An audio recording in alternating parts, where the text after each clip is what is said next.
All right, Quasar Markets Live. We've got him here, Bubba. I know you got a lot to say because today is State of the Union. What's the president going to say today? What's he going to say today? Good afternoon, Mr. Big Beat. He's going to say everything is great. The economy is great. He's going to fix the tariffs. He's going to do everything wonderful, and everything is great, and it's great, and it's great. And again, I say, as much as I am a fan of his, I am not such a fan of saying things are great when they're really not. I think the economy is in really sad shape. I think the majority of people are struggling. And I think that those are the issues that need to be addressed, not those of the upper 5% that are just fine. But I think the rest of the 95% of the population, which is struggling, losing jobs and other things. I mean, we're getting a lot of phony numbers out of the government recently, which I don't think are real. I don't think that things are in as good a shape as everybody says they are. And I think all I have to do is walk down the street and take a look and see what's going on. And you'll see that it ain't so good. Yeah, I just saw the new numbers on home buyers. The worst in history. Number of home buyers versus the number of sellers. Sellers are the highest in history, and the home buyers are at the least in history. And that's really, really bad. It's a home buyer's market right now. When you look at consumer confidence, this morning was 92. That's pretty high. There seems to be this economy keeps moving right along, and people are just doing what they're doing, right? Oh yeah, I mean, listen. Again, you have to remember that the poorer people or the what's left of the middle class basically gets ignored until it's too late. And I think this is what we're watching. We're seeing the top end of the K support a lot of the restaurants, support a lot of the businesses, do a lot of housing, and of course, this is the time when those who have money can make more money because you have opportunities that others don't have. I mean, I think the housing market is in for another collapse. I think the number of delinquencies on houses, on cars are mounting. Again, this is very similar to the 2008 collapse. We ignore it, and everybody ignores it until it's too late. And when it finally shows up, everybody panics and says, "Oh my God, how did I not see this?" Well, you should be looking at it right now because right now you're seeing the exact same setup. The banks have problems as far as I'm concerned. Again, I can't prove that, but I think the banks are over leveraged. I think that the money that is out there is very much delinquent. I think they're also helping the consumer get deeper in debt with a lot of these. Again, when you can call up on the phone and get your credit score adjusted higher for doing something, does that make a lot of sense? I mean, I worked hard to have a good credit score, but yet they're allowing it, which means that the bank can then lend it. So the bank can get in the hole because, again, we go back to the same thing we talk about all the time. The banks have the best business model there is. If they go bust, they get bailed out by the taxpayer. Yep. And, it's the only thing that Elizabeth Warren and Trump are actually agreeing on is capping the fees at credit card companies, right? Yeah. I mean, again, look, credit card companies are another story altogether. They got special lobbyists you can't go bankrupt on your credit card. Okay. You can't just charge the debt on bankruptcy, which I think will happen in other industries. So the credit card lobbyist is really pretty powerful. And I think it needs to be changed. I do think, look, I don't know if 10% is the right number, but I think that the market should determine, this goes back to what rates, the rate should be determined by what the consumer is willing to pay. And unfortunately, too many consumers are willing to pay 29%. Okay. I mean, to me, those are usury rates. Those are Al Capone rates, right? Those are loan shark rates at 29%. But if the consumer is going to pay it, that's why I'm for no government involvement in what debt is. Of course, I'm not for the Federal Reserve either, because I think that the interest rate market will determine what the right rate should be. And you're seeing that now. You say it's a buyer's market because there's so many sellers of homes. But of course, if we adjust the interest rate, that flips over. And the housing was never meant to be a day traded item. It was meant to be something that you bought for the long term. I mean, my first mortgage was 14%. Okay. And I had no problem making the payment. I think that we have to recognize that government has destroyed the free market system as we know it, as you and I grew up with it.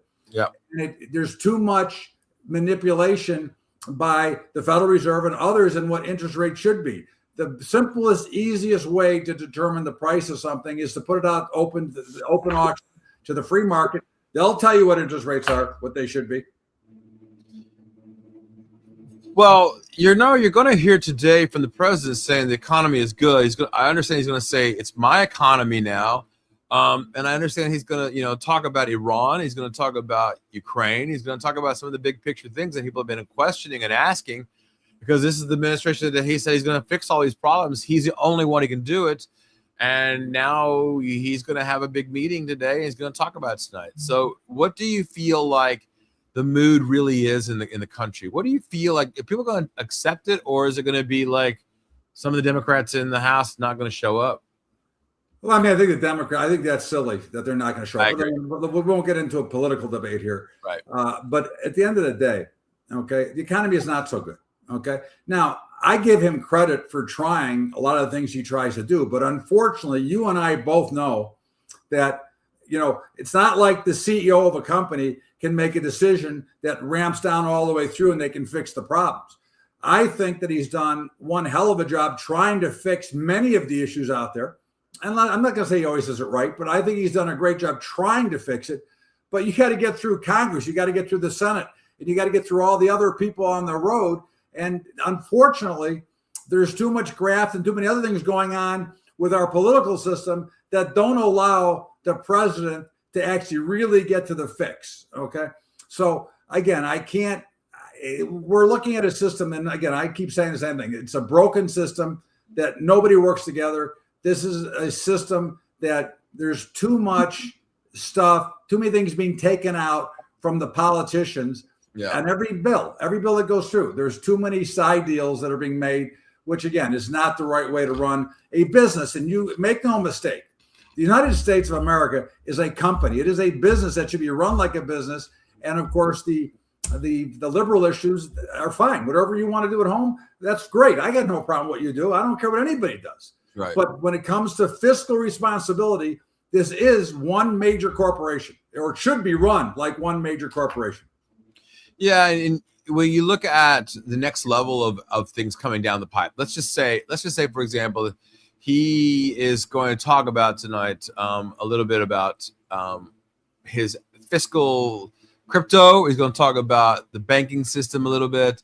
I suppose he's going to talk about his economic plans, obviously the tax cuts that he put into place, and yet all of these things. But some of these things actually did happen, Genius Act, Clarity Act, things like that.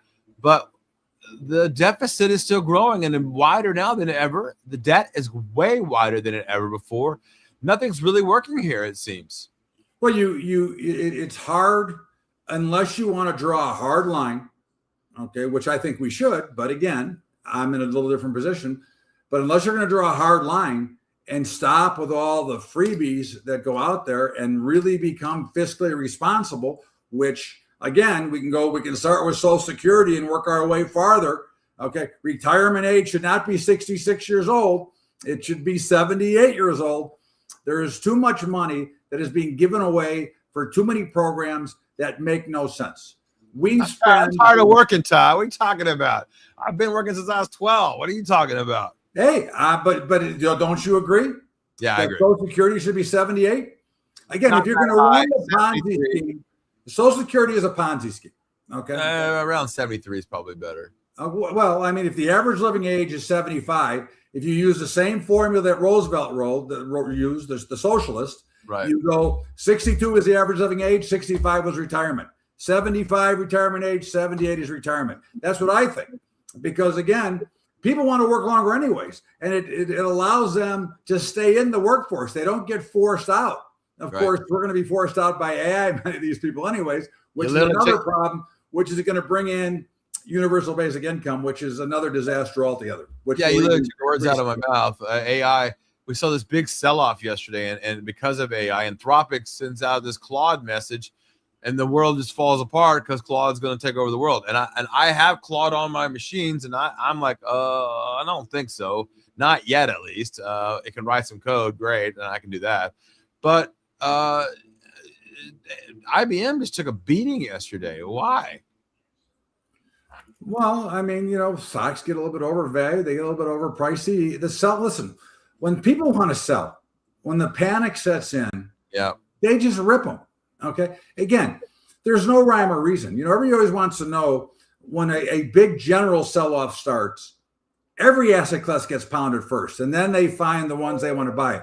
But what do most people do first? They sell their good stuff or their winning stuff first to support the dogs, because they don't understand that they have one mass position that is making X amount of percentage, and that they should be eliminating the lousy stocks, not the good stocks. Okay. So why is it when things are on sale? Why don't people want to pick them up? And when things are like way high, they don't want to sell them. I mean, the psychology just seems to be off the charts here. It's the market psychology, big boy. It's been going on. That's where the technical term puke came from on the trading floor. Look, it's been the same. You realize back in 1987, the number one thing that everybody should have been doing on that Monday is running in to buy. Yeah. Okay? That was the thing to do. When you see these massive sell-offs, now we're still, in my opinion, well overvalued. Okay. I think the markets are still, if you look at the Cape Sheller, the Cape reading, we're over 40 at an average PE ratio with a median of 18. So you're still well overvalued. I think you're seeing a lot of the weaker stocks break down hard. Look at what's happened to Palantir. Okay. I mean, that's getting creamed. And I think that's another short down here. So again, I don't believe we're going to have this big, massive savior rally coming back in right away. I do believe that we are headed south for a while. Now, again, we're still in consolidation. We don't have a lot of action. It's a very challenging market to trade right now because of the lack of activity.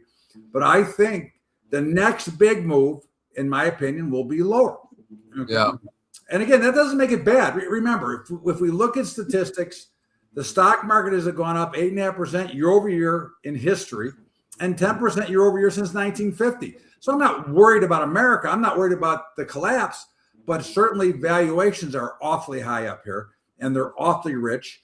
And at some point, you got to make more money. And I don't know if there's more money to be made right now.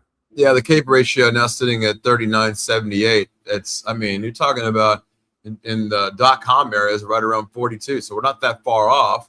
And if you go all the way back to the 1929, it was right around 30. So we're way out of listen, we are certainly set up for a beatdown. Now, again, listen, I don't want anybody to run out and sell and say that, oh, this guy said we're going down. I don't want you to panic. Look, the bottom line is for most people, no matter what happens, they shouldn't do anything. They should sit back, close their eyes. This is the biggest problem with technology, Big Beat. Yeah. Not that it's the technology, it's that people have access. They're looking at their 401k every day like they're going to sell it that day. Right. I mean, what people should do, investors, is forget about it. Okay? Because 10 years from now, it's going to be worth more. Again, I started trading, the Dow was 800. It's now 50,000. The S&P 500, which I started that pit, was 155. Yeah, and I thought the Dow at 1,800 was too high back then. That's what I'm saying. So, again, people have to realize that we are at an overvalued place. Now, look, there's going to be a big sell-off at some point, and everything will go down. But the stuff that will start to rise, I gave the example the other day, Amazon in November of 2008 was $30. By the time the market actually bottomed out, Amazon was already spec'd to 60, on its way to 3,000. So I freaking love it. All right, Bubba. Well, we'll see you right back here on Thursday. I'm going to pick your brain about what the president had to say and how people are reacting to it. It's great, Big Beat. Big Beat is great. The state of the economy, the State of the Union is. I hope he settles Iran. I hope they take him out. That's what I'd like to see this done. I'd like to see this over with. You heard the general saying we don't have the weaponry yet to do it, so I'm not sure yet. But I agree. All right, buddy. Thanks, Big Beat. Have a good one. See you on Thursday.